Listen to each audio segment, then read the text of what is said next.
ಎಲ್ಲರಿಗೂ ನಮಸ್ಕಾರ. ಹಿಂದಿನ ಸೆಕ್ಷನ್ನಲ್ಲಿ ನಾವು ಲೈನಕ್ಸ್ ಫೈಲ್ ಸಿಸ್ಟಮ್ನ ಬಗ್ಗೆ ಡಿಸ್ಕಸ್ ಮಾಡ್ತಿದ್ದೆವು. ಅಲ್ಲಿ ನಾವು ಲೈನಕ್ಸ್ನ ಫೈಲ್ ಮತ್ತು ಫೋಲ್ಡರ್ ಇದರ ಬಗ್ಗೆ ವಿಸ್ತೃತವಾಗಿ ಕಲಿತಿದ್ದೇವೆ. ನಮಗೆ ಫೈಲ್ ನೇಮ್ ಮತ್ತು ಫೋಲ್ಡರ್ ನೇಮ್ ಮತ್ತು ಯಾವ ಟೈಪಿನ ಫೋಲ್ಡರ್ಸ್ ಇರುತ್ತೆ ಇದರ ಬಗ್ಗೆ ಕಲಿತಿದ್ದೇವೆ. ಈಗ ನಾವು ಮುಂದುವರೆದು ಫೈಲ್ ಸಿಸ್ಟಮ್ ಲೈನಕ್ಸ್ನಲ್ಲಿ ಹೇಗೆ ಇರುತ್ತೆ ಇದರ ಬಗ್ಗೆ ವಿಸ್ತೃತವಾಗಿ ಕಲಿಯೋಣ. ಮೊದಲಿಗೆ ಯಾವುದೇ ಫೈಲನ್ನು ನಾವು ಲೊಕೇಟ್ ಮಾಡಬೇಕಾದ್ರೆ, ಯಾವುದೇ ಫೈಲನ್ನು ನಮಗೆ ಯೂಸ್ ಮಾಡಬೇಕಾದ್ರೆ ಅದನ್ನು ಫಸ್ಟ್ ಗುರುತಿಸಬೇಕಾಗುತ್ತೆ. ನಮಗೆ ತಿಳಿದಿದ್ದ ಹಾಗೆ ಲೈನಕ್ಸ್ನಲ್ಲಿ ಹಲವಾರು ಫೈಲ್ಸ್ ಮತ್ತು ಫೋಲ್ಡರ್ಸ್ ಇರುತ್ತೆ. ನಮಗೆ ಬೇಕಾದ ಫೈಲ್ ಎಲ್ಲಿದೆ ಅದನ್ನು ಹೇಗೆ ಗುರುತಿಸುವುದು? ಸೊ ಇದಕ್ಕೋಸ್ಕರ ನಾವು ಪಾತ್ಸ್ ಅನ್ನು ಉಪಯೋಗಿಸ್ತೇವೆ. So path refers to a way in which we can locate the files. So ನಮ್ಮ ಲೈನಕ್ಸ್ ಡೈರೆಕ್ಟರಿ ಸ್ಟ್ರಕ್ಚರ್ ನಿಮಗೆ ತಿಳಿದಿದ್ದಾಗೆ ಅಲ್ಲಿ ಹಲವಾರು ಫೈಲ್ಸ್ ಮತ್ತು ಫೋಲ್ಡರ್ಸ್ ಇರುತ್ತೆ. ಅದು ಹೈರಾರ್ಕಿಯಲ್ಲಿ ಇರುತ್ತೆ. Topmost part of the hierarchy is called as root. ಈ ರೂಟಿನ ಮುಖಾಂತರ ನಮಗೆ ಫೈಲ್ಸ್ ಅನ್ನು ಹೇಗೆ ಗುರುತಿಸಬಹುದು ಇದರ ಬಗ್ಗೆ ಈಗ ಕಲಿಯೋಣ.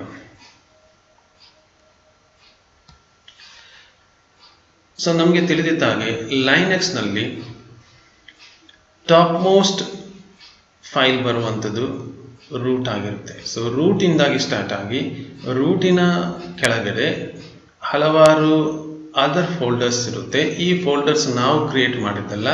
ಈ ಫೋಲ್ಡರ್ಸ್ ಲೈನಕ್ಸ್ ಇನ್ಸ್ಟಾಲ್ ಮಾಡುವಾಗ, ನಮ್ಮ ಆಪರೇಟಿಂಗ್ ಸಿಸ್ಟಮನ್ನು ಇನ್ಸ್ಟಾಲ್ ಮಾಡುವಾಗಲೇ ಈ ಸೆಟ್ ಆಫ್ ಫೋಲ್ಡರ್ಸ್ ನಮಗೆ ಬರುತ್ತೆ. ಸೊ ರೂಟ್ನ under bin, user, etc, dev, library ಇಂಥವುಗಳು ಬರುತ್ತವೆ. ಸೊ ಈ ಫೋಲ್ಡರ್ಸ್ ಅನ್ನು ನಾವು ಹೇಗೆ ಗುರುತಿಸುವುದು? ಬಿನ್ ಅಂಡರ್ ಬರುವಂಥದ್ದು. ಸೊ ನಾವು ರೂಟಿಂದ ಸ್ಟಾರ್ಟ್ ಮಾಡ್ತೇವೆ. Root followed by bin, root followed by USR, root followed by etc. So starting point root ಆಗಿರುತ್ತೆ. ರೂಟ್ನ ಅಂಡರ್ ಯಾವುದು ಬರುತ್ತೆ ಅದನ್ನು ನಾವು slash followed by the folder name or file name ಆಗಿ ಉಪಯೋಗಿಸಬಹುದು. ಇದರ ಅಂಡರ್ ಸಬ್ ಲೇಯರ್ಸ್ ಬಂದರೆ ಅದನ್ನು ನಾವು ಸ್ಲ್ಯಾಶ್ನ ಮುಖಾಂತರ ಉಪಯೋಗಿಸಬಹುದು. For example, starting point is root, ರೂಟ್ನ ಅಂಡರ್ ಯೂಸರ್ಸ್ ಇರುತ್ತೆ. So root followed by users, ಅದರ ಅಂಡರ್ ಆಡ್ಮಿನ್ ಇರ್ತಾರೆ ಅಂತ ಹೇಳಿದರೆ ಅದರ ಅಂಡರ್ ಆಡ್ಮಿನ್ ಅಂತ ಬರುತ್ತೆ. ಸೊ ಪಾತ್ ಅನ್ನು ಹೇಗೆ ಕೊಡುವುದು ಅಂತ ಹೇಳಿದರೆ root followed by the folder name, followed by one more folder name, followed by other folder name and maybe file. So every folder is delimited by a slash. So what is a path then? So a path specifies a unique location in the file system. So path can point to a file which is available at a particular location. So each component of the path is separated by a delimiter, and the delimiter that is used is the slash. So this is how we create the path. When we talk about the file in Linux, there are different types of files are there. So files in Linux can be classified as ordinary files, directory files, and special files. So let's look at each and every one of them. What are ordinary files? These are the files that we are creating So these files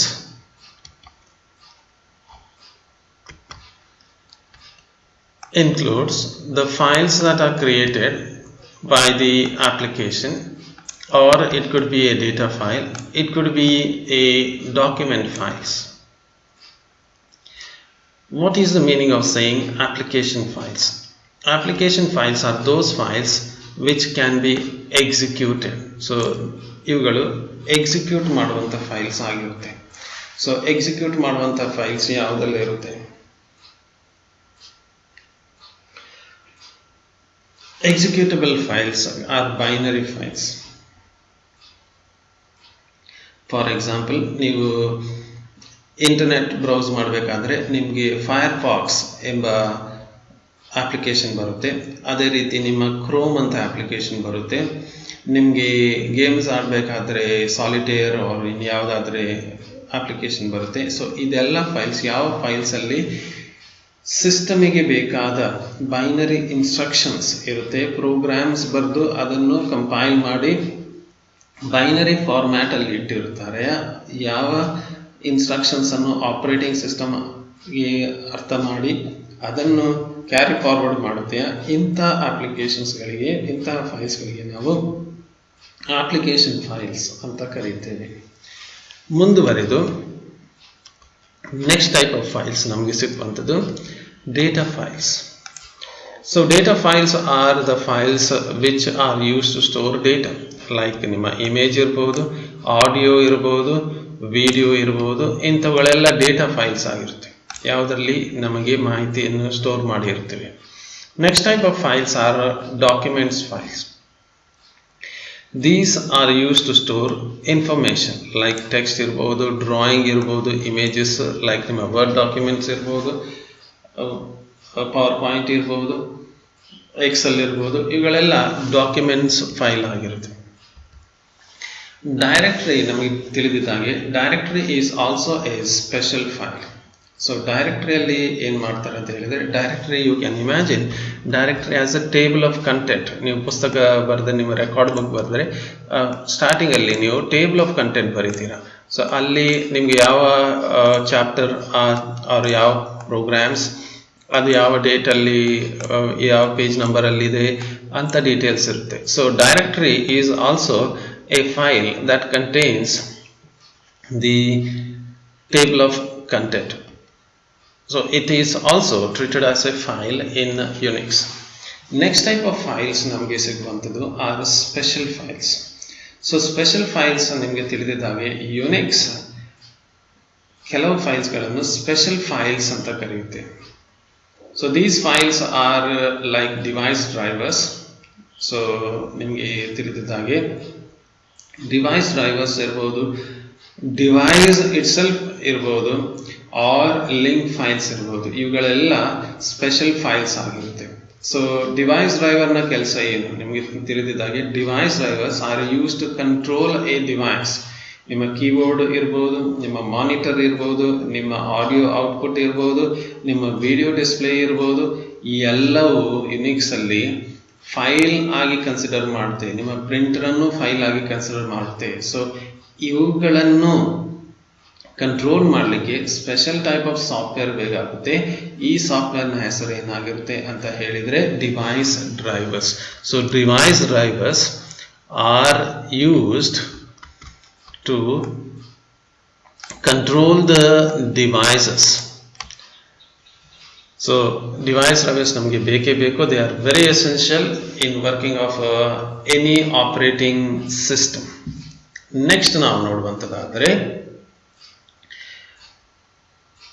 special files ಅಲ್ಲಿ what is the use of these special files. So special files are required by the operating system to control the devices.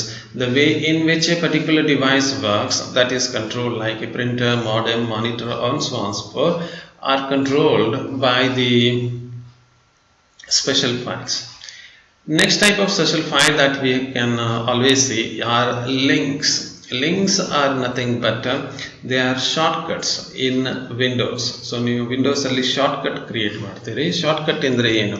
So ನಿಮಗೆ already ಒಂದು file ಇರುತ್ತೆ. So ಈ ಫೈಲನ್ನು ನೀವು copy ಮಾಡಿದರೆ ನಿಮಗೆ 2 files ಬರುತ್ತೆ. ಇಲ್ಲಿ ಒಂದು ಫೈಲ್ ಇರುತ್ತೆ, ಇಲ್ಲೊಂದು ಫೈಲ್ ಇರುತ್ತೆ.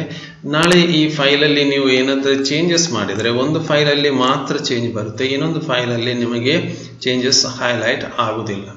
ಸೊ ಇಂಥ ಟೈಮಲ್ಲಿ ನಿಮಗೆ ಏನಾಗುತ್ತೆ ಅಂತ ಹೇಳಿದರೆ ಕನ್ಫ್ಯೂಷನ್ ಆಗುತ್ತೆ, ಯಾವುದು ದಿ ಕರೆಕ್ಷನ್ ಇದ್ದದ್ದು, ಯಾವುದು ಕರೆಕ್ಟ್ ಆಗದಿದ್ದದ್ದು ಅಂತೇಳಿ.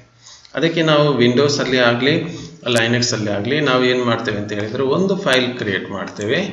ಸೊ ಇದನ್ನು ಬೇರೆಯವರಿಗೆ ಇದರ ಕಾಪಿ ಕೊಡಲ್ಲ, ಇನ್ಸ್ಟೆಡ್ ಬೇರೆಯವರಿಗೆ ನಾವು ಇದರ ಲಿಂಕ್ ಕೊಡ್ತೇವೆ, ಶಾರ್ಟ್ಕಟ್ ಕೊಡ್ತೇವೆ. ಸೊ ಈ ಫೈಲ್ ಆಲ್ವೇಸ್, ಈ ಫೈಲಿಂದಾಗಿ ನೀವು ಏನು ಮಾಡೋದು ಅಂತ ಹೇಳಿದರೆ ಒರಿಜಿನಲ್ ಫೈಲಿಗೆ ಪಾಯಿಂಟ್ ಮಾಡ್ತಾ ಇರ್ತೀರ. ಸೊ ಅದೇ ರೀತಿ ನಿಮಗೆ ಬೇರೆಯವರಿಗೆ ಬೇಕಂತ, ಬೇರೆ ಯೂಸರ್ಸಿಗೆ ಬೇಕಂತ ಆದರೆ ಅವರಿಗೆ ಒಂದು ಶಾರ್ಟ್ಕಟ್ ಕೊಡ್ತೀರಿ, ಅವರು ಸಹ ಇದೇ ಫೈಲಿಗೆ ಪಾಯಿಂಟ್ ಮಾಡ್ತಾ ಇರ್ತಾರೆ. ಇದರ ಅಡ್ವಾಂಟೇಜ್ ಏನಂತ ಹೇಳಿದರೆ, ಒಂದು ವೇಳೆ ನೀವು ಇಲ್ಲಿಂದಾಗಿ ಚೇಂಜಸ್ ಮಾಡಿದರೆ, ಈ ಪಾಯಿಂಟರಿಂದ ಚೇಂಜ್ ಮಾಡಿದರೆ changes will always occur in the original content, so that other person will be able to read the changes immediately. ಅವರಿಗೆ ಕಾಪಿ ಬೇಕಾಗಿರೋದಿಲ್ಲ, ಸೇಮ್ ಫೈಲ್ ಬಟ್ ಅದರ ಲಿಂಕ್ ಆರ್ ಶಾರ್ಟ್ಕಟ್ ಕೊಡ್ತಿರ್ತಿದ್ರ. ಸೊ ಒರಿಜಿನಲ್ ಫೈಲ್ ಅಲ್ಲೇ ಇರುತ್ತೆ, ಒಂದೇ ಲೊಕೇಶನಲ್ಲಿ ಇರುತ್ತೆ, ಬೇರೆಯವರಿಗೆ ಖಾಲಿ ಅದರ ಪಾಯಿಂಟರ್ ಸಿಗುತ್ತೆ. ಸೊ ಅವರಲ್ಲಿ ಚೇಂಜಸ್ ಮಾಡಿದರೆ ಒರಿಜಿನಲ್ ಫೈಲಲ್ಲಿ ಹೈಲೈಟ್ ಆಗುತ್ತೆ. ಅದೇ ರೀತಿ ಯಾರು ಬೇರೆಯವರು ಚೇಂಜ್ ಮಾಡಿದ್ರು ಎಲ್ಲರಿಗೂ ಅದು ಹೈಲೈಟ್ ಆಗುತ್ತೆ. ಸೊ ಇಂಥ ಟೈಪ್ ಫೈಲಿಗೆ ನಾವು ಲಿಂಕ್ಸ್ ಅಂತ ಕರೀತೇವೆ ಲೈನಕ್ಸಲ್ಲಿ. ವಿಂಡೋಸಲ್ಲಿ ನಾವು ಅದಕ್ಕೆ ಶಾರ್ಟ್ಕಟ್ ಅಂತ ಕರೀತೇವೆ. ನಮಗೆ ತಿಳಿದಿದ್ದ ಹಾಗೆ ನಾವು ಲೈನಕ್ಸ್ನಲ್ಲಿ ಫೈಲ್ ಸಿಸ್ಟಮ್ ಅನ್ನು ಹೈರಾರ್ಕಿಯಲ್ ಆರ್ಡರ್ ಅಲ್ಲಿ ರೆಪ್ರೆಸೆಂಟ್ ಮಾಡ್ತೇವೆ. ಸೊ ಆಪರೇಟಿಂಗ್ ಸಿಸ್ಟಮ್ನ ಫೈಲ್ಸ್ಗಳು ಸಹ ಇದೇ ರೀತಿಯಾಗಿ ಅರೇಂಜ್ ಆಗಿದೆ. ನಾವು ಕ್ರಿಯೇಟ್ ಮಾಡಿದ ಫೈಲ್ಸ್ ಹೈರಾರ್ಕಿಯಲ್ ಸ್ಟ್ರಕ್ಚರ್ ಅಲ್ಲಿ ಬರುತ್ತೆ, ಆಪರೇಟಿಂಗ್ ಸಿಸ್ಟಮ್ ಮಾಡಿದ ಫೈಲ್ಸ್ ಹೈರಾರ್ಕಿಯಲ್ ಆರ್ಡರ್ ಅಲ್ಲಿ ಬರುತ್ತೆ. ನಮಗೆ ತಿಳಿದಿದ್ದ ಹಾಗೆ ನಾವು ಲೈನಕ್ಸ್ನ ಆಪರೇಟ್ ಮಾಡುವಾಗ ನಮಗೆ ಬೇಕಾದ ಫೋಲ್ಡರ್ಸ್ ಅನ್ನು ಕ್ರಿಯೇಟ್ ಮಾಡಬಹುದು. ಹಲವು ಫೋಲ್ಡರ್ಸ್ ಲೈನಕ್ಸ್ ಆಪರೇಟಿಂಗ್ ಸಿಸ್ಟಮೇ ಕ್ರಿಯೇಟ್ ಮಾಡುತ್ತೆ, ಅದನ್ನು ಬಿಟ್ಟು ನಮಗೆ ಬೇಕಾದ ಫೋಲ್ಡರ್ಸ್ ಅನ್ನು ನಾವೇ ಕ್ರಿಯೇಟ್ ಮಾಡಬಹುದಾಗುತ್ತೆ. ಸೊ ಎಷ್ಟು ಫೋಲ್ಡರ್ಸ್ ಇರುತ್ತೆ, ಎಷ್ಟು ಫೈಲ್ಸ್ ಇರುತ್ತೆ, ಇದು ಡಿಪೆಂಡೆಂಟ್ ಆಗಿರುತ್ತೆ. ಸೊ ನಿಮ್ಮ ಆಪರೇಟಿಂಗ್ ಸಿಸ್ಟಮ್ ಅಲ್ಲಿ ಯಾವುದೆಲ್ಲ ಅಪ್ಲಿಕೇಶನ್ ಇನ್ಸ್ಟಾಲ್ ಆಗಿದೆ, ಅವ್ರು ಎಷ್ಟು ಟೈಪ್ ಯೂಸರ್ಸ್ ಅದನ್ನು ಯೂಸ್ ಮಾಡ್ತಾರೆ, depending on that there will be number of files and folders. ನಮಗೆ ತಿಳಿದಿದ್ದಾಗೆ ಈ ಎಲ್ಲ ಫೈಲ್ಸ್ ನಮ್ಮ ಆಪರೇಟಿಂಗ್ ಸಿಸ್ಟಮ್ ಅಲ್ಲಿ ಸ್ಟಾರ್ಟ್ ಆಗೋದು ರೂಟ್ ಇಂದಾಗಿ. So root is the starting point for all the files and folders. So everything comes under root. So root na under ಕೆಲವು folders ಇರುತ್ತೆ, like bin ಇರ್ಬೋದು, boot ಇರ್ಬೋದು, and so on so forth. These are created by the operating system. Apart from that, we can also create our own files and folders at appropriate location.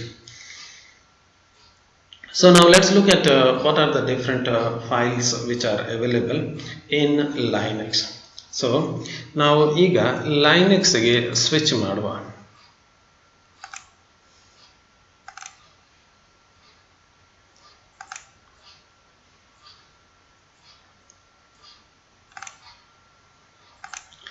ನಾನು ಲೈನಕ್ಸ್ಗೆ login ಆಗ್ತಾ ಇರ್ತೇನೆ.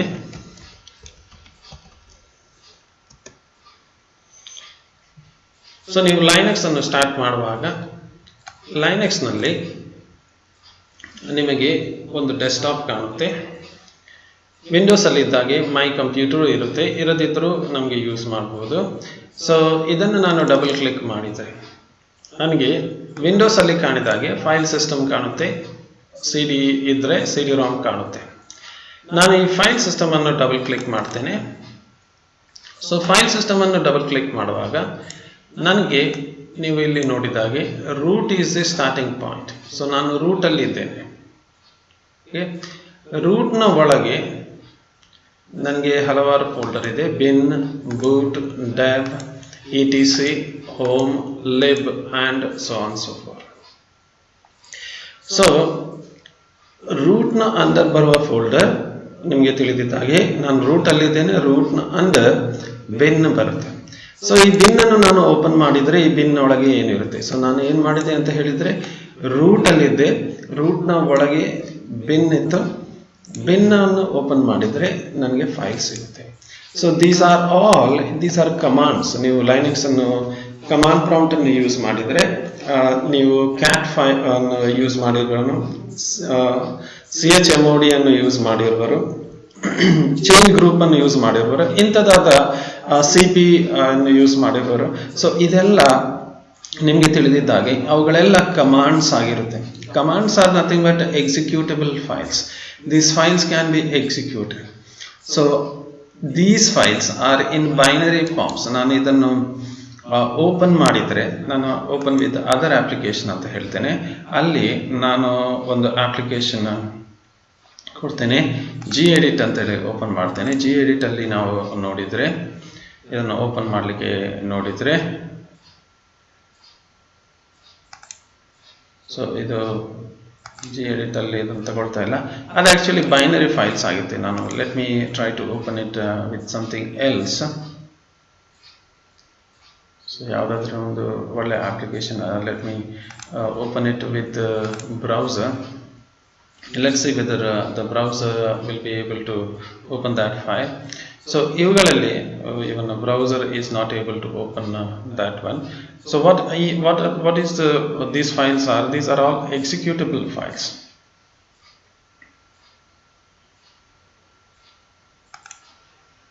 So even browser is not able to. If you see the content of it, it will be a binary files which are stored over here. So all the binary, that is your commands or any other type of files, they are stored in the bin folder. In the same way, you have another folder called as boot folder. If I double click on this boot folder, you will notice that there is something called as a grep, there is called as a VM Linux. These are used for booting the operating system. So ನಿಮ್ಮ operating system ಅನ್ನು boot ಮಾಡಲಿಕ್ಕೆ, ನಿಮ್ಮ operating system ಅನ್ನು start ಮಾಡಲಿಕ್ಕೆ ನಾವು ಬೇಕಾದ files ಇಲ್ಲಿರುತ್ತೆ, boot ಡೈರೆಕ್ಟರಿಯಲ್ಲಿ ಇರುತ್ತೆ. ಇದನ್ನು ಲೈನಕ್ಸ್ ಇನ್ಸ್ಟಾಲ್ ಮಾಡುವಾಗಲೇ ಇವುಗಳು ಬರುತ್ತೆ. ನೆಕ್ಸ್ಟ್ ನಾನು DEV ಫೋಲ್ಡರ್ ಡಬಲ್ ಕ್ಲಿಕ್ ಮಾಡ್ತೇನೆ. DEV folder contains all the device related information. Like if you double click on disk, you will find something. So these are the files. There may be many files. These are the files that are required to control the devices. So device related information, maybe input ಹೇಗೆ ತಗೊಳ್ಳೋದು, ಅದಕ್ಕೆ ನಿಮಗೆ keyboard R mouse ಇಂಥ related files ಇರುತ್ತೆ, ಅವುಗಳು ನಿಮಗೆ device under ಸಿಗುತ್ತೆ. ಅದೇ ರೀತಿ ನಿಮಗೆ ಒನ್ ಮೋರ್ ಫೋಲ್ಡರ್ ಇದೆ, ಅದು ETC ಫೋಲ್ಡರ್ ಆಗಿರುತ್ತೆ. ಸೊ ನಾನು ETC ಫೋಲ್ಡರ್ ಅನ್ನು ಡಬಲ್ ಕ್ಲಿಕ್ ಮಾಡಿದರೆ ಇದರ ಅಂಡರ್ ನಿಮಗೆ ಕಾನ್ಫಿಗರೇಷನ್ ಇನ್ಫಾರ್ಮೇಶನ್ ಸಿಗುತ್ತೆ. ಸೊ ಇಲ್ಲಿ ಹಲವಾರು ಅಪ್ಲಿಕೇಶನ್ ಇನ್ಸ್ಟಾಲ್ ಆಗಿದೆ. ಸೊ ನಾನು ಒಂದನ್ನು ಓಪನ್ ಮಾಡಿ ತೋರಿಸ್ತೇನೆ ನಿಮಗೆ. ಸೊ ಜಸ್ಟ್ CH ಲಾಗಿನ್ ಅಂತ ನಾನು ಓಪನ್ ಮಾಡ್ತೇನೆ. ನಾನು ಓಪನ್ ವಿತ್ gedit ಮಾಡ್ತೇನೆ. ಇಲ್ಲಿ ನೀವು ನೋಡಿದರೆ ಇದು ಕಾನ್ಫಿಗರೇಷನ್, ಹೇಗೆ ಇದನ್ನು ಸೆಟ್ಟಿಂಗ್. ಸೊ ನಾವು ಕಾನ್ಫಿಗರೇಷನ್ ಅಂದರೆ ಸೆಟ್ಟಿಂಗ್. ದ ಸೆಟ್ಟಿಂಗ್ ಮಾಡಬೇಕಾದ್ರೆ, ಯಾವುದೇ ಅಪ್ಲಿಕೇಶನ್ ಅನ್ನು ಅದರ ಸೆಟ್ಟಿಂಗ್ಸ್ ಚೇಂಜ್ ಮಾಡಬೇಕಾದ್ರೆ, ಕಲರ್ ಫಾಂಟ್ ಏನಾದರೂ ಚೇಂಜ್ ಮಾಡಬೇಕಾದ್ರೆ ಈ ಸೆಟ್ಟಿಂಗ್ಸ್ಗಳು ಇಲ್ಲಿ ಇರುತ್ತೆ. ಸೊ ಇವೆಲ್ಲ ನೀವು ನೋಡಿದರೆ conf.conf ಅಂತ ಇರುತ್ತೆ. ಸೊ ಇದನ್ನು ಓಪನ್ ಮಾಡಿದರೆ ನಾನು ನಿಮಗೆ ಕಾನ್ಫಿಗರೇಷನ್ ಇನ್ಫಾರ್ಮೇಶನ್ ಸಿಗುತ್ತೆ, ಅದರ ಸೆಟ್ಟಿಂಗ್ ಇನ್ಫಾರ್ಮೇಶನ್ ಸಿಗುತ್ತೆ. So what is there inside ETC or settings. Next ನಿಮಗೆ ಬೇಕಾದಂತು ಹೋಮ್ ಫೋಲ್ಡರ್. ನಾವು if I double click on this home folder ಅಂತ ಹೇಳಿದರೆ, ನಾವು ಯುನಿಕ್ಸ್ ನಿಮಗೆ ಗೊತ್ತಿದ್ದಾಗೆ Unix is a multi user operating system. ಈ ಯುನಿಕ್ಸ್ ಅಲ್ಲಿ ಹಲವಾರು ಯೂಸರ್ಸ್ಗಳು ಯುನಿಕ್ಸ್ ಅನ್ನು ಉಪಯೋಗಿಸಬಹುದು. ಸೊ ಈ ಯೂಸರ್ಸ್ನವರಿಗೆ ಅವರದೇ ಆದ ಒಂದು ಫೋಲ್ಡರ್ ಇರುತ್ತೆ. ಸೊ ನನಗೆ ನನ್ನ ಎಲ್ಲ ಫೈಲ್ಸ್ಗಳನ್ನು ಈ ಫೋಲ್ಡರ್ ಇರುತ್ತೆ, ಮನಿ ಅಂತ ಫೋಲ್ಡರ್ ಇರುತ್ತೆ, ಅದರ ಒಳಗೆ ನಾನು ಸ್ಟೋರ್ ಮಾಡ್ಬೋದು. So under money I can have my desktop, my documents, my download and so on so for. ಇನ್ನು ಬೇರೆ ಯೂಸರ್ಸ್ ಇದ್ದರೆ, ಈ ಆಪರೇಟಿಂಗ್ ಸಿಸ್ಟಮಲ್ಲಿ ನಾನು ಬೇರೆ ಯೂಸರ್ಸ್ ಕ್ರಿಯೇಟ್ ಮಾಡಲಿಲ್ಲ, ಇನ್ನು ಬೇರೆ ಯೂಸರ್ ಇದ್ದರೆ ಅವರದ್ದು ಸಹ ಫೋಲ್ಡರ್ ಇಲ್ಲಿ ಬರುತ್ತೆ. So all the user files and folders will be located under home. ಕೆಲವು ಆಪರೇಟಿಂಗ್ ಸಿಸ್ಟಮ್ ಅಲ್ಲಿ ಇದರ ಬದಲು ಯೂಸರ್ಸ್ ಅಂತ ಬರೀತಾರೆ, USER, ಯೂಸರ್ಸ್ ಅಂತ ಫೋಲ್ಡರ್ ಇರುತ್ತೆ, ಅದರ ಒಳಗೆ ನಿಮ್ಮ ಹೋಮ್ ಡೈರೆಕ್ಟರಿ ಸಿಗುತ್ತೆ. ನೆಕ್ಸ್ಟ್ ಡೈರೆಕ್ಟರಿ ನಾವು ನೋಡುವಂಥದ್ದು ಲಿಬ್. ಲಿಬ್ ಸ್ಟ್ಯಾಂಡ್ಸ್ ಫಾರ್ ಲೈಬ್ರರಿ. ಸೊ ನಿಮಗೆ ವಿಂಡೋಸ್ ಯೂಸ್ ಮಾಡುವಾಗ ನೀವು ವಿಂಡೋಸಲ್ಲಿ ಪ್ರೋಗ್ರಾಮ್ ಬರ್ತಿದ್ದೀರಾ, ಅಲ್ಲಿ ಸಿ ಪ್ರೋಗ್ರಾಮ್ ಬರೆಯುವಾಗ ನೀವು ಇನ್ಕ್ಲೂಡ್ stdio.h ಅಂತ ಬರೆದಿದ್ದೀರಿ, ಇನ್ಕ್ಲೂಡ್ math.h ಅಂತ ಬರೆದಿದ್ದೀರಾ. These are all library files, ನಿಮಗೆ ಗೊತ್ತಿದ್ದ ಹಾಗೆ. ಸೊ ಇದೇ ರೀತಿಯ ಲೈಬ್ರರಿ ಫೈಲ್ಸ್ ಅನ್ನು ನಿಮಗೆ ಉಪಯೋಗಿಸಬೇಕಾದ್ರೆ ಇಲ್ಲಿ ಸಿಗುತ್ತೆ. ಸೊ ಅಲ್ಸಾ ಅಂತ ಒಂದಿದೆ. ALSA is related to the audio system. So ಈ ಆಡಿಯೋ ರಿಲೇಟೆಡ್ libraries ನಿಮಗೆ ಬೇಕಾದರೆ they are available over here. So all the libraries that you can think of using will be available under here. ನನಗೆ ಇಲ್ಲಿ C++ libraries ಕಾಣಲ್ಲ. ನಿಮಗೆ ಯಾಕೆ ಕಾಣಲ್ಲ ಅಂತ ಹೇಳಿದರೆ ನಾನು ಇನ್ಸ್ಟಾಲ್ ಮಾಡಲಿಲ್ಲ ಈ ಲೈನಕ್ಸ್ ಅಲ್ಲಿ. ನೆಕ್ಸ್ಟ್ ಒನ್ ನಮಗೆ ಬೇಕಾದದ್ದು, ಮುಖ್ಯವಾಗಿ ಬೇಕಾದದ್ದು is mount. Mount is a point where you can mount the devices. So ಇದರಲ್ಲಿ ನಿಮಗೆ ನೋಡಿದರೆ ಮೌಂಟ್ ಮತ್ತು ಮೀಡಿಯಾ, ಯಾವುದಾದ್ರೂ ಹೊಸ ಮೀಡಿಯಾ ಇದ್ದರೆ ಹಾಕ್ಬೋದು. ಸೊ ಇಲ್ಲಿ ನೀವು ನೋಡಿದರೆ ಹಲವಾರು ಫೋಲ್ಡರ್ಸ್ ಇರುತ್ತೆ. ಸೊ ಇಲ್ಲಿ ಇನ್ನೊಂದು ಫೋಲ್ಡರ್ ಇದೆ ಟೆಂಪ್. ಸೊ ಟೆಂಪಲ್ಲಿ ನೀವು ಟೆಂಪ್ರರಿ ಫೈಲ್ಸ್ ಅಂದರೆ ಸ್ಕ್ರ್ಯಾಚ್ ಫೈಲ್ಸ್, ಯಾವುದೋ ಒಂದು ಅಪ್ಲಿಕೇಶನ್ ರನ್ ಆಗುವಾಗ ಅದಕ್ಕೆ ಬೇಕಾದ temporary files will be stored in this location. Once the application exits, those files will be automatically deleted. So ಇಲ್ಲಿ ನೀವು ನೋಡಿದಾಗೆ ಇಲ್ಲಿ ನಮಗೆ ಹಲವಾರು ರೀತಿಯ ಫೋಲ್ಡರ್ಸ್ಗಳು ಬರುತ್ತವೆ. ಸೊ ನಿಮಗೆ ನಮ್ಮ ಲೊಕೇಶನ್ ಎಲ್ಲಿದೆ ಅಂತ ನೋಡಬೇಕಾದ್ರೆ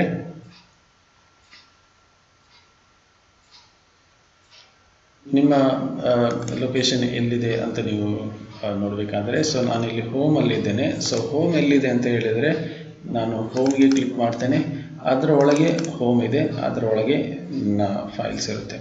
ಸೊ ಇಲ್ಲಿ ನೀವು ನೋಡಿದಾಗೆ ಫಸ್ಟ್ ನಾನು ರೂಟಲ್ಲಿದ್ದೆ, ರೂಟಿಂದಾಗಿ ಹೋಮಿಗೆ ಹೋದೆ, ಹೋಮಿಂದಾಗಿ ನನ್ನ ಫೋಲ್ಡರಿಗೆ ಹೋಗಿದ್ದೇನೆ. ಸೊ ನಾವು let me go to the desktop over here and let me try to create a file or a folder. So ನಾನು ಈ ಡೆಸ್ಕ್ಟಾಪ್ ಅನ್ನು ಕ್ಲಿಕ್ ಮಾಡ್ತೇನೆ. ಸೊ ಇದು ನನ್ನ ಡೆಸ್ಕ್ಟಾಪ್ ಆಗಿರುತ್ತೆ. ಸೊ ಈ ಡೆಸ್ಕ್ಟಾಪ್ ಅಲ್ಲಿ ನನಗೆ ಬೇಕಾದದ್ದನ್ನು ನಾನು ಕ್ರಿಯೇಟ್ ಮಾಡ್ಬೋದು. ಸೊ ನನಗೆ ಒಂದು ಫೈಲ್ ಕ್ರಿಯೇಟ್ ಮಾಡಬೇಕಾದ್ರೆ ನಾನು ರೈಟ್ ಕ್ಲಿಕ್ ಮಾಡ್ತೇನೆ, ಕ್ರಿಯೇಟ್ ಎ ಡಾಕ್ಯುಮೆಂಟ್ ಅಂತ ಹೇಳ್ತೇನೆ. ಸೊ ಎಂಟಿ ಡಾಕ್ಯುಮೆಂಟ್ ಅಂತ ಸೆಲೆಕ್ಟ್ ಮಾಡ್ತೇನೆ. ಇಲ್ಲಿ ಕ್ಲಿಕ್ ಮಾಡಿದರೆ ಒಂದು ಫೈಲ್ ಕ್ರಿಯೇಟ್ ಆಗ್ತದೆ. ನೀವು ಇಲ್ಲಿ ನೋಡಿದಾಗೆ ಆಟೋಮ್ಯಾಟಿಕಲಿ ಆ ಫೈಲು ಡೆಸ್ಕ್ಟಾಪಲ್ಲಿ ಇದೆ. ನಾನು ಡೆಸ್ಕ್ಟಾಪ್ ಅನ್ನು ಸೆಲೆಕ್ಟ್ ಮಾಡಿದ್ದೆ. ಸೊ ನಾನು ಇಲ್ಲಿ ಒಂದು ಫೈಲ್ ಕ್ರಿಯೇಟ್ ಮಾಡ್ತೇನೆ, ಅದೇ ಇರುತ್ತೆ. ನಾನು ಇದಕ್ಕೆ ಮೈ CV ಅಂತ ಹೆಸರು ಕೊಡ್ತೇನೆ, .docx ಅಂತ ಕೊಡ್ತೇನೆ. ಈ ಒಂದು ಮೈಕ್ರೋಸಾಫ್ಟ್ ವರ್ಡ್ ಇಲ್ಲಿ ಇರಲ್ಲ ಆದರೂ. ಸೊ ಒಂದು ಫೈಲ್ ಕ್ರಿಯೇಟ್ ಮಾಡಿದೆ.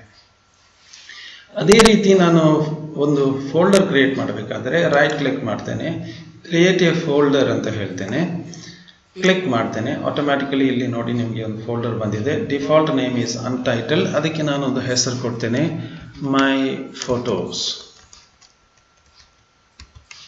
ಸೊ ಈ ರೀತಿ ನಿಮಗೆ ಫೈಲ್ ಮತ್ತು ಫೋಲ್ಡರ್ ಕ್ರಿಯೇಟ್ ಮಾಡ್ಬೋದು.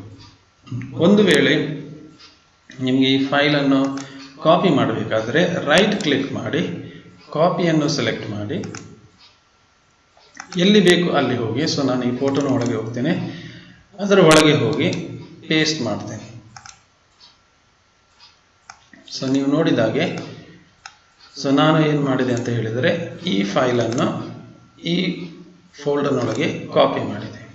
ಸೊ ಇದನ್ನು ನೋಡಿದರೆ ಇದರೊಳಗೆ ಕಾಪಿ ಮಾಡಿದೆ. ಈ ರೀತಿಯಾಗಿ ನಾವು ಫೈಲ್ಸ್ ಮತ್ತು ಫೋಲ್ಡರ್ಸನ್ನು ಯುನಿಕ್ಸ್ ಸಿಸ್ಟಮಲ್ಲಿ ಉಪಯೋಗಿಸಬಹುದು.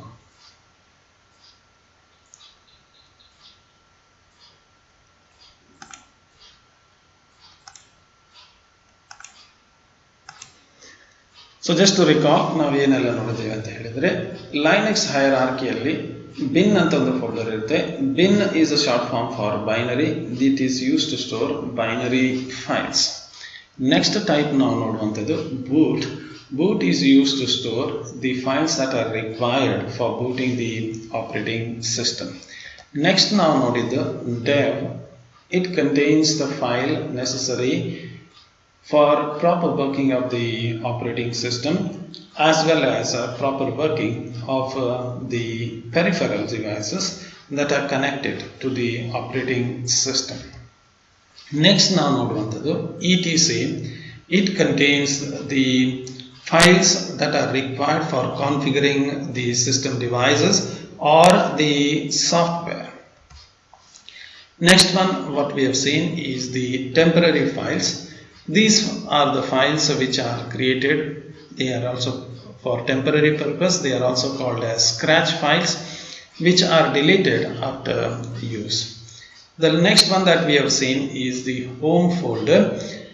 We know that many users can use Linux. Linux is a multi-user operating system, and every user's files and folders will be stored under the home directory.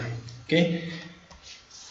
The last one that we will discuss now is the library. Library contains all the library information that are required for the proper running of the operating system. So this is the hierarchy. We start with the root, and then under that we have bin, user, etc, and so on. Under the users we can have your own folders which are created by you. So this is the short overview of the various file hierarchies in Linux operating system. Thank you.